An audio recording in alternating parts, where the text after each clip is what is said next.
Ating Africa Dual lightweight stroller. Good for newborn up to 3 years old. It depends pa rin po yan sa laki timbang ng baby po ninyo. Especially kapag pitit ang baby po ninyo, kakayanin po siya ng 4 to 5 years old. Okay, high seated po siya.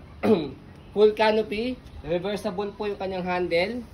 Okay, leather na po yung kanyang handle. A4 cast po yung gulong po niya. Ibig sabihin, hindi lang po yung harapang gulong yung nag-swivel. Pag ni-reverse natin yung gulong, yung handle niya mamaya, yung likod naman po yung mag-reverse po sa kanya. Ang purpose po niyan is, mas madali po siyang i-maneuver. Already washed na po ito and ready to use na. So wala po siyang faded, wala siyang discoloration. Okay, so ito po yung kanyang canopy. Parang brown siya, no? So parang ano siya, ang color niya is dark chocolate, something na gano'n na brown. Ayan. Dark na dark siya, yung pagkaka-brown niya, ayan.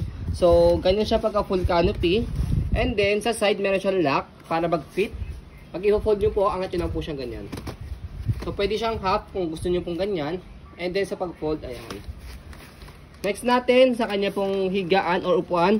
No need for extra pad dahil meron na siya. Ayan. Kaya comfortable, malambot na po sa baby po ninyo. And then, sa kanyang harness and belt lock, wala po siyang putol. Ayan. Okay? So, as you can see, meron siyang butas dito, tatlo. For adjustment po yan for newborn, toddler, and kids. Depende po sa laki ng baby po ninyo. Okay? So, kapag nakaupo siya, adjust muna natin to. Ayan. Ganyan siya kapag nakaupo. Para yung paa niya nandito po sa footrest. Kapag naman po nakahiga, adjust natin dito sa baba yung kanyang leg rest. Para pagka nakahiga, medyo mas mahaba po siya. Ayan. So, sobrang lambot niyan. Kaya very comfortable po, especially sa newborn. Okay, so ito yung kanyang footrest, tapakan ng paa.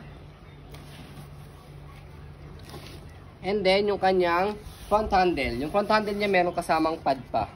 So para pag ilalagay si baby, press nyo po itong kulay puti. Ayan. And then pag isasalpak o babalik, salpak nyo na siyang ganyan. And then yung gulong niya, as you can see, hindi siya pudpod. Easy to maneuver. Ayan, nag-swivel. So, meron na siyang stopper. Ayan, kapag ka naka-reverse yung handle mamaya. Ayan. Sa kanya yung gagamitin yung stopper niya. And then, kung sa kanya gusto nyo pong one way lang. So, ito sa harapan, baba nyo lang po yan. So, purpose po niya, for example, inaantok or nakatulog si baby. Naka one way na lang po siya, hindi na siya nag-rotate. Pwede nyo i-heli ang baby po din nyo. Ayan, okay? Next natin, yung kanyang body frame from right side. Black siya. Combination ng gray.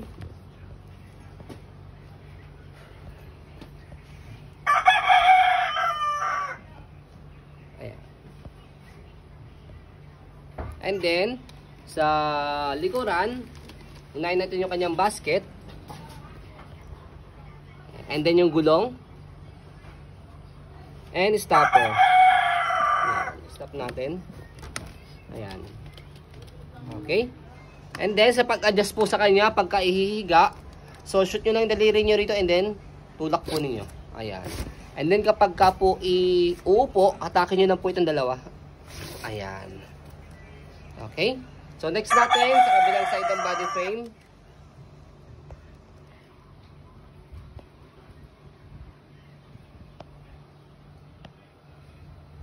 And then, yung kanyang handle. So, ang ganda ng handle niya dahil leather na po. Ayan. Okay? So, sa pag-reverse po sa kanya, as you can see, yung harapang gulong nag-swivel, para pagka ni-reverse natin, yung likod naman po yung mag-swivel, yung harapan naman po yung hindi. So, try natin. Sa pag-reverse sa kanya, dito lang sa side, angat, and then shoot nyo rito. Ayan. So, as you can see, yung gulong niya, magkakabaliktad siya, yung likod na yung nag-swivel. So, again, sabi ko kanina, yung purpose po niya, mas madali po siyang i-maneuver. Ayan, i-maneuver, iliko, kaliwat kanan. Ayan. Okay? So, next natin sa pag-fold po sa kanya. Sa pag-fold sa kanya, balik lang natin muna yung stroller. Make it sure yung gulong niya bumalik na ulit. Ayan.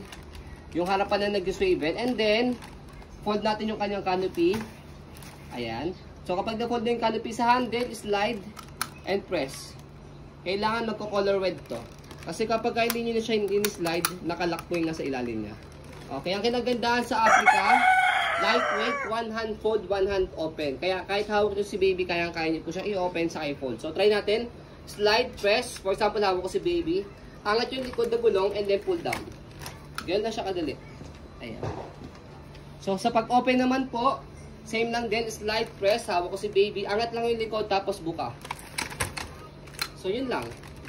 Yun yung kinagandaan kay Africa na mga lightweight dahil easy to open lang siya, one hand fold, one hand open. So, yun po, as you can see, very details po kami sa aming pong pag-video. Kasi aming shop policy, no refund, no exchange, what you see is what you get. So, yun po, maraming salamat. Have a nice day and God bless po. And by the way, additional po, meron siyang peekaboo dito.